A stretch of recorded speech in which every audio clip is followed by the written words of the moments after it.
Misjudgment of excess liquidity in the past 2 years. In order to suppress the overheated economic operation phenomenon criticized by the academic community, relevant departments have made several efforts. The hand was ill-tuned, but the result was that things went against the wishes. The root cause is that the academic community's misjudgment of overheating of economic operation has deceived policies. The reason why the academic community has this kind of misjudgment is because they did not recognize the trend of takeoff period and linearly used classical theory and classical countries as reference frames. However, China is a non-classical country, and overheating of its economy is essentially an expression of the takeoff period. The Chinese economy had already entered a takeoff period as early as 2000, and the energy of market-oriented reform began to be concentrated and released. The 11th Five-Year Plan continued this trend.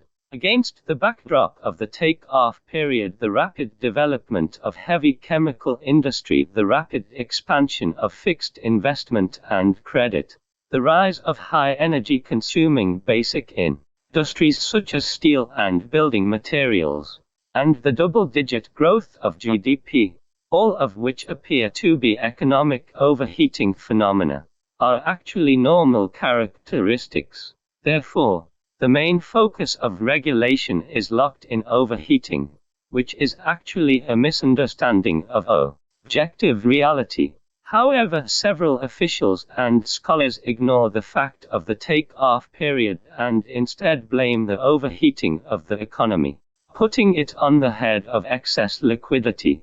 It is believed that too much currency has led to a resurgence of investment, credit, and other factors, leading to overall overheating of economic indicators.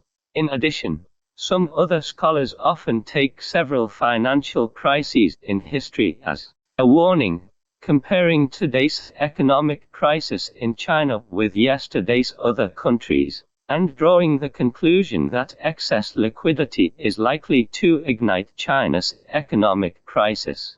This kind of dangerous words during the prosperous era, due to their empirical nature, has added many worries to the relevant parties. The sad result is to change ways to drive out funds, opening securities firm fund QDII, changing the smiling face of foreign investors, and withdrawing private assets into state-owned assets.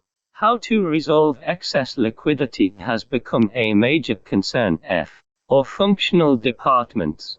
To unravel these knots, it is necessary to return to the statement of excess liquidity and place it in an objective context of the times. Ben Qingyuan.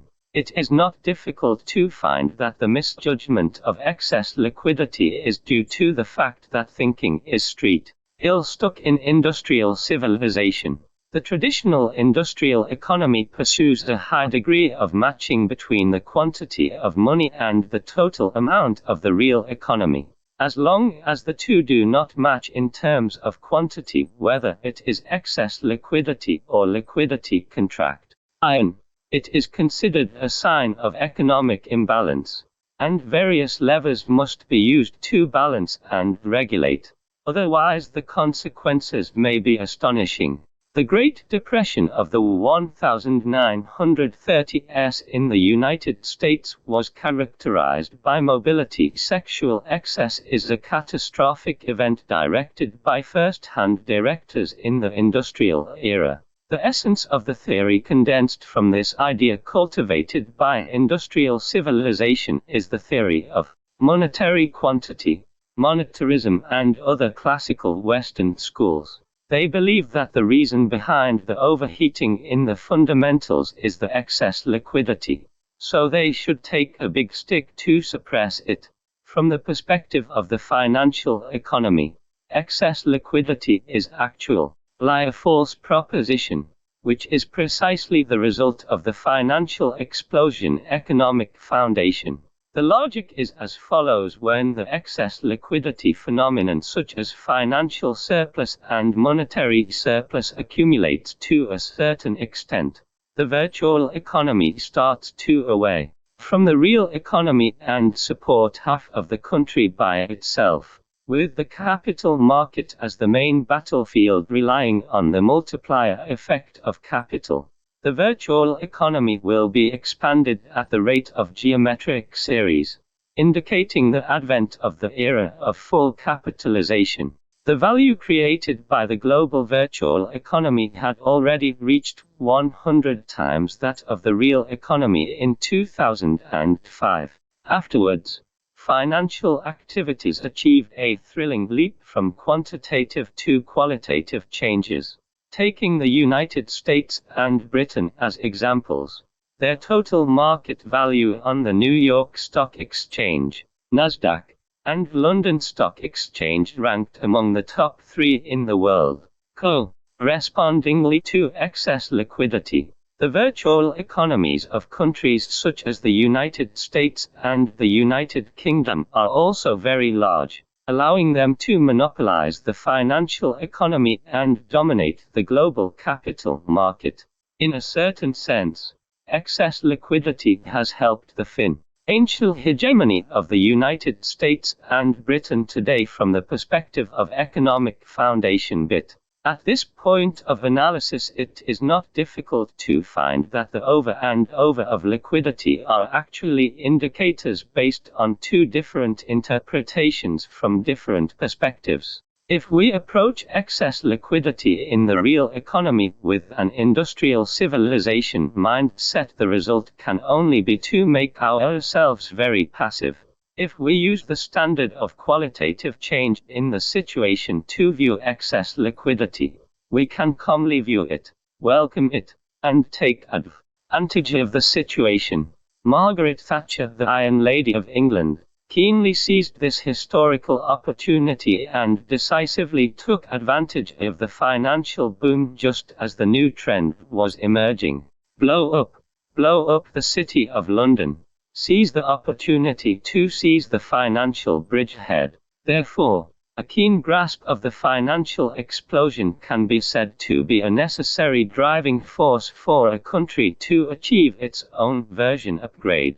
Although China is currently in the middle stage of heavy chemical industry, the overall weight of industrial civilization is decreasing. And with the knocking of the financial economy may be the inevitable fate of industrial civilization. The temptation of various concepts such as the Golden Decade, RMB appreciation, Olympics, and World Expo to global excess capital, the depression of excess liquidity, and the overnight maturity of the capital market indicate that the embroidery ball of the financial capital economy is being thrown towards China. Although it can only be considered as a small lotus with up edges overall, it represents the future development trend and is objectively sustainable and irreversible. However, whether China can take the opportunity to make a leap like the UK back then, or miss the good fortune bestowed by history, largely depends on the speed and depth of understanding of relevant parties on this issue. Generally speaking, there are 4 possibilities. 1 is to remain unaware and eventually miss out.